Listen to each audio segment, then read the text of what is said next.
Okay, so we just talked about barriers in the way of healthy behaviors, healthy adoption.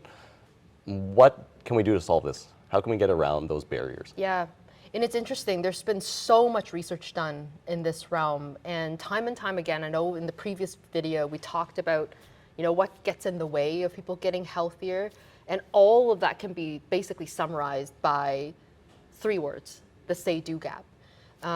And there's tons of review papers and meta-analyses in the academic realm looking at, well, how do you overcome that and what works and what doesn't?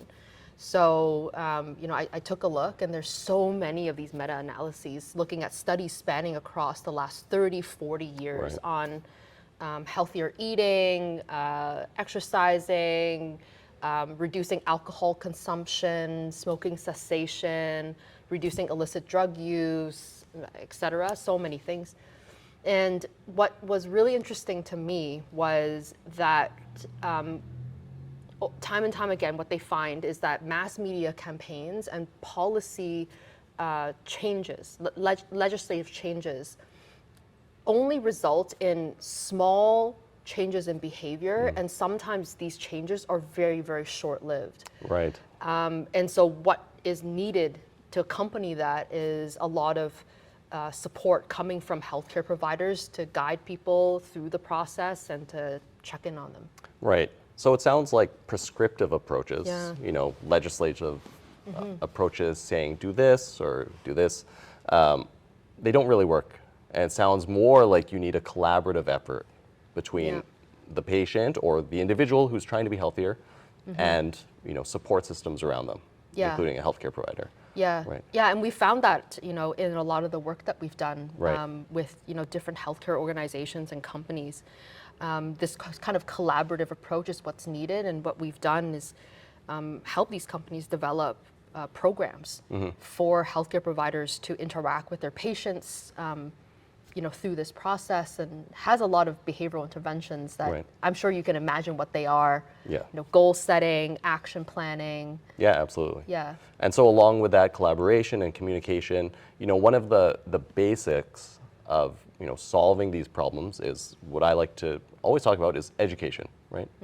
And so that's when the physicians, the healthcare providers, are showing some interest in the individual and what they need to understand about their approach to health.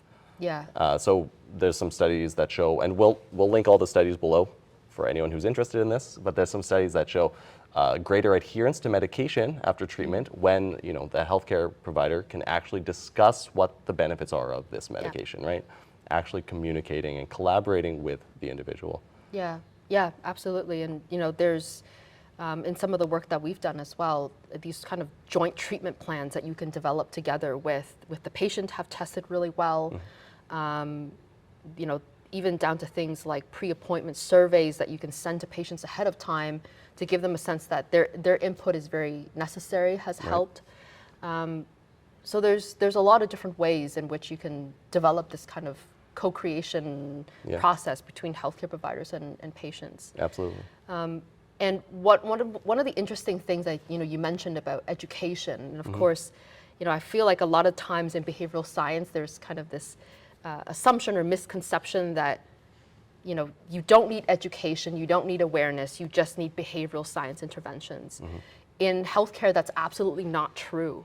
Education definitely forms the foundation, and you need that. You can't get rid of it. And then the behavioral interventions, all the things that we talked about, are on top of that foundation. Right. But what's critical, counterintuitively, I think, that we found in our work is that sometimes less is more when it comes to information and education. A good example I can think of are wearables. There's lots of information coming in through that data. I just bought an Apple Watch, and I find that I'm looking at all the stuff, all the data for like the first 2 days, and at some point I'm like, oh my gosh, it's so overwhelming. I don't know how to act on any of this. Sure. And at some point I just start deleting things off the app itself. Yeah, absolutely. So it's become a burden in a sense. It's not helping in any way, but maybe it gives the illusion of helping, and that can be a problem in itself. Yeah. Yeah. So I think one of the other solutions that I want to talk about is we talk about a future self. Okay. And to co-opt someone's words who I've been following lately on health, science is Arnold Schwarzenegger. You need a vision. I love him. Yep. Yeah, you need a vision for yourself. But this is behavioral science. You need to think of who you want to be in the future, and that can help motivate behaviors for who you will become, Yeah. right? And the actions you can take now Yeah. for healthy living. Yeah, that makes a lot of sense to me. It helps people kind of overcome that present bias and that optimism bias they have for the present. Yeah, good on you, Arnold. Yeah, great. It's not all doom and gloom. With some effort, we can design behavioral interventions that help people stick with a healthier lifestyle.